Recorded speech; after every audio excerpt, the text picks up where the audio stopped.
हमने तन मन धन द्वारा विकर्म किए हैं ना, ठीक है। अभी जो विकर्म किए हैं उसकी सज़ा तो मिलेगी, लेकिन बाबा भी ये कहता है बच्चे आप मुझे याद करेंगे ना तो आपके विकर्मों का बोझा कट जाएगा। लेकिन हमारी इतनी याद की शक्ति होती तो थोड़ा परसेंटेज जो रह जाता है ना उसका भोगना पड़ता है, लेकिन वो बहुत माइनर परसेंटेज है। ऐसे विशेष रत्नों के लिए हम कर्म भोग भी नहीं बोल सकते हैं। ये तो बाबा सेवा में परिवर्तन कर लेता है, क्योंकि उन्होंने इतने सालों तक श्रेष्ठ कर्म करते आए हैं, एक प्रकार की मानसिक स्टेबिलिटी स्ट्रेंथ है, तो वो कर्म भोग महसूस नहीं होता है। हमारी जो गुलजार दादी जी थे ना, उनको जब कैंसर हुआ था तो हम दादी को पूछते, दादी पेन नहीं है? नहीं, बिल्कुल पेन नहीं महसूस होता था। उस समय बाबा बचा लेता है। आत्मा की मनसा जितना आप ट्रेन करेंगे कनेक्शन में रहते हुए, तभी उस समय जब भोगना का भी समय होता है तो भी बाबा बचा लेता है आपको, क्योंकि ये एक आपके ऊपर है पुरुषार्थ, ये है सतो प्रधान पुरुषार्थ। कुछ भी हो जाए बाबा के साथ कनेक्शन नहीं टूटना चाहिए। तो पहले जीवन का कर्म ऑफ कोर्स कुछ न कुछ, दादी को भी एक बारी हुआ था ना, तो बाबा ने मैसेज भेजा है, ये कोई पूर्व जन्म का छोटा मोटा हिसाब किताब रहा है, क्योंकि ये सारे 108 में आने वाले हैं। अभी आप सोचो 108 पिरामिड की पीक है ना, थोड़ा सा भी गिरे पीछे कितने लोग गिरेंगे, और वो भी विकर्म करेंगे तो किसको भोगना पड़ेगा? उनको भी भोगना पड़ेगा, चाहे उन्होंने डायरेक्ट विकर्म नहीं किए हैं। लेकिन जो कर्म किए हैं, जिसको दुख कष्ट मिला है, वो भी विकर्म में गए हैं ना, तो थोड़ा परसेंटेज इनको भी भोगना पड़ेगा ना। तो इसीलिए बाबा ने एक बारी बताया था कि आप अपने आप को पूर्वज समझेंगे ना तो कभी माया नहीं आएंगी। पूर्वज माना हम जड़े में बैठे हैं, एकदम डीप और स्टेबल और गुप्त। थोड़ा सा भी शोई पिक्चर, कोई भी बात का शोई पिक्चर, कोई मुझे देखे, कोई मेरी बात माने, कोई मुझे अटेंशन देवे, मुझे स्टेज चाहिए, सेवा चाहिए, कुछ भी ऐसी बात है तो माया आ गई। तो इसीलिए बाबा बहुत आज की मुरली में सावधान किया है कि बच्चे जितना हो सके दिन भर में याद का कनेक्शन रहना चाहिए। हमारा बहुत एक्सपीरियंस है, हम सेवा की फील्ड पे जाते हैं ना कुछ होता है, चाहे आप धन द्वारा हिसाब किताब चुकतू करो, तन द्वारा हिसाब किताब चुकतू करो, संबंध द्वारा हिसाब किताब चुकतू करो, लेकिन उससे भी बाबा बचा लेता है। मैं आपको एक स्टोरी बताती हूँ। हम जब जर्मनी गए थे तो जर्मनी में हम कहाँ थे? कोलोन में थे। और कोलोन में जो जर्मन बहन है वो बहुत पुरानी है, तो दादी ने उसका भी नाम गोपी रखा था। तो हम 2 गोपी एक सेंटर में, ठीक है, वो सेंटर कोऑर्डिनेटर थी। तो 2 दिन वहाँ रहे, अच्छी सेवा हुई। फिर उसके बाद मुझे दूसरे शहर पे जाना पड़ा, वो स्टुटगार्ट। तो सवेरे की 6:20 की ट्रेन थी कोलोन से। तो गोपी मुझे ट्रेन स्टेशन पे लेके गई, ठीक है। और फिर उस समय तो कोई बहुत होता नहीं है, 6 बजे हम पहुँचे। तो एक ट्रेन का डब्बा जिसमें बस 2 ही आदमी थे, एक आगे बैठा था, एक पीछे बैठा था। तो सामान तो चढ़ा दिया रैक पे। फिर मैंने गोपी को बोला, ये मेरा पर्स है, आप हाथ में पकड़ो, मुझे वॉशरूम जाना है, क्योंकि जब ट्रेन चालू होंगी तो 3 घंटे का 2.5-3 घंटे का ट्रैवल टाइम है, उसके बीच में मैं तो सामान नहीं छोड़ सकती हूँ, तो मैं अभी वॉशरूम होके आती हूँ। तो फिर इसको बताया, हाथ में दिया हैंडबैग। जैसे हम वॉशरूम में गए 3-4 मिनट लगता है वॉशरूम में, थोड़ा बहुत टाइम नहीं लगता है। वापस आई तो मैंने देखा वो खड़ी है वहाँ पे सीट के बाजू में, लेकिन हैंडबैग गायब। मैंने बोला गोपी क्या हुआ, मेरा हैंडबैग कहाँ है? कहती अरे यहाँ ही रखा था मैंने। मैंने बोला मैंने आपको हाथ में दिया था तो यहाँ क्यों रखा आपने? कहती है वो आदमी है ना आगे वाला, उसने मुझे पूछा कि टाइम क्या है। मैंने बोला टाइम तो यहाँ लिखा हुआ है। तो उसने क्या युक्ति रची, वो आदमी ने इसको आगे बुलाना, और पीछे वाला भाई जो था वो पर्स उठा के लेके गया, और दोनों भाई गायब। उस पर्स में सब कुछ था। हम सारा यूरोप का टूर करके आए थे।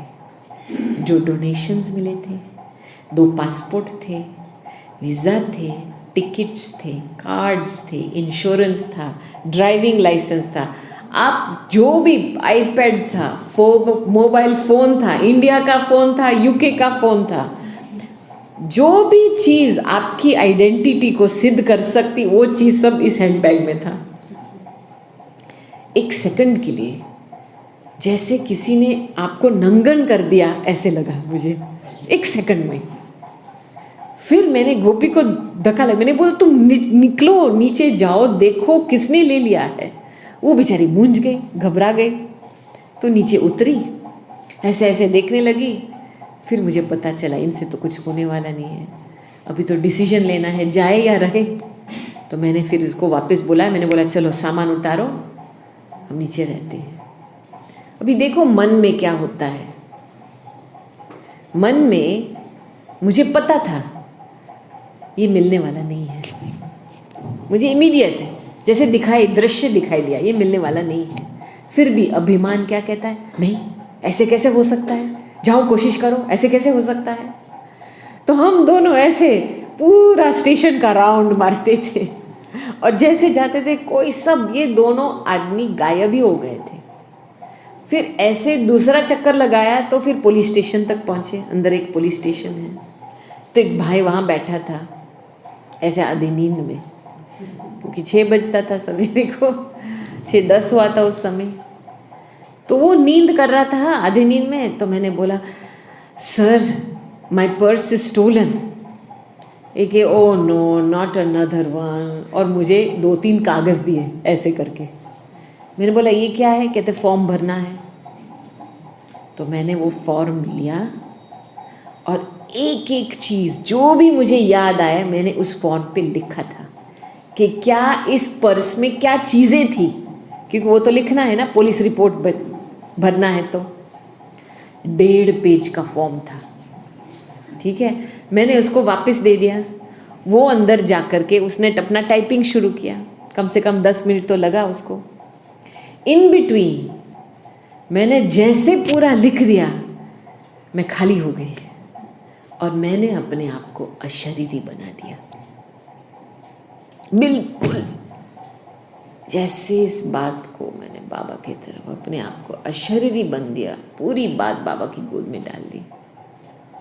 और वंडर की बात ये थी, फिर मेरा मन बिना पूछ के, बिना डायरेक्शन देते एक बहुत ही सुंदर दृश्य क्रिएट किया।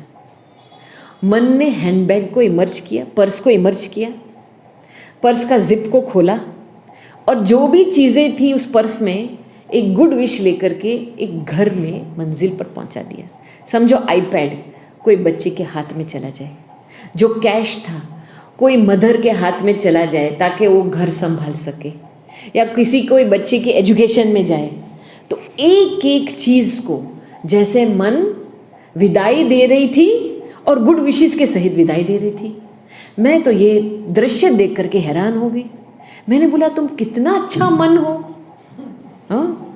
तो इतना मज़ा आया इस दृश्य में, और जैसे सब चीज़ें को विदाई दे दी, वो जिप एंड तक पहुंची, तभी पूरा दृश्य खत्म हो गया और मेरी पूरी फिजिकल सिस्टम रीसेट हो गई, जैसे कुछ हुआ ही नहीं। बिल्कुल फिजियोलॉजिकली कोई भी इम्पैक्ट, जो असर होता है ना उस शॉक का कि कुछ हो गया, बिल्कुल खत्म, एक सेकंड में, जैसे कुछ हुआ ही नहीं। फिर मैंने गोपी को बोला चल भागो, अभी जाके घर जाके कैंसिल करना है, बैंक के साथ बात करनी है, अभी नया पासपोर्ट निकालना है, इमरजेंसी पासपोर्ट, और वहाँ दूसरी बॉन में जाना पड़ेगा, एम्बेसी में जाना पड़ेगा। तो मैंने बोला तुम छुट्टी ले लो, चलो मेरे साथ, क्योंकि मेरे पास कुछ है ही नहीं। तो वो 7 बजे से लेकर के इतना भाग दौड़ हुआ, लेकिन मज़े में हुआ, कुछ भी असर नहीं कि मेरा कुछ नुकसान हुआ। बस जो करना है करो, बॉन जाओ, एम्बेसी पे जाओ। और 1 बजे से पहले हम पहुँचे और 10 मिनट बाकी रहे थे उसके लंच का। तो उस बहन ने मैंने समझाया, बहन ऐसा ऐसा हुआ है। कहती ठीक है मुझे दे दो, ये एक्चुअली आधा दिन का काम होता है, मैं कर देती हूँ। 2 घंटे के अंदर मुझे पासपोर्ट मिला। और फिर 3 बजे जब भी पासपोर्ट मिला तभी मैंने गोपी को पूछा, अच्छा नेक्स्ट ट्रेन कब है स्टुटगार्ट के लिए? तो उन्होंने बोला अभी 3:30 बजे की ट्रेन है। तो टिकट उन्होंने मुझे दी, थोड़ा पैसे दिया, एक छोटा सा पर्स भी दिया, और हम ट्रेन पे चढ़े। और हम जैसे स्टुटगार्ट पहुँचे, 7:10 को पहुँचे, 7:30 बजे हमारा पब्लिक प्रोग्राम था सेंटर पे। 5 मिनट की दूरी है सेंटर स्टेशन से। हम 7:20 को सेंटर पे पहुँचे, थोड़ा सूप पिया, और जैसे हम हॉल में गए प्रोग्राम के लिए, मुझे ना प्रोग्राम का टाइटल का पता, मैं बिल्कुल भूल गई थी कि प्रोग्राम होने वाला है, ना कुछ पता क्या बोलना है। तो बहन जो परिचय दे रही थी कि अभी ये प्रोग्राम चलेगा, और प्रोग्राम का टॉपिक ये है, how to use the power of meditation to overcome. Wonderful. चुनौतियों को पास करने के लिए मेडिटेशन की शक्ति का उपयोग कैसे किया जाए। मैंने बोला थैंक यू बाबा, मैंने कहानी सुना दी। उसमें ही कितना मुझे सीखने को मिला इस एक्सपीरियंस से। क्योंकि देखो, शायद कुछ कर्म का हिसाब किताब रहा हुआ होगा मेरे नाम से, गोपी के नाम से कर्म का हिसाब किताब था, लेकिन इस गोपी द्वारा मैंने चुकतू नहीं किया, वो गोपी ने चुकतू किया। समझ में आई? इतनी बाबा रक्षा करता है।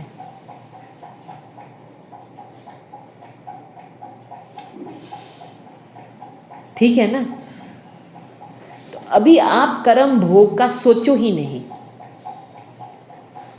अटूट याद की मेहनत में रहो, और आप देखेंगे कैसे बाबा आपको फटाफट कई चीज़ों से पार लेके जाता है। आपको महसूस ही नहीं हुआ कि हमारा कुछ कर्म भोग हुआ। मुझे कुछ महसूस ही नहीं हुआ कि मेरा कर्म भोग था। कोई फिर मेरे पास आए पूछने के लिए, बहन जी आपको ऐसे नहीं लगा इतना सारा नुकसान हुआ, आपके पैसे गए?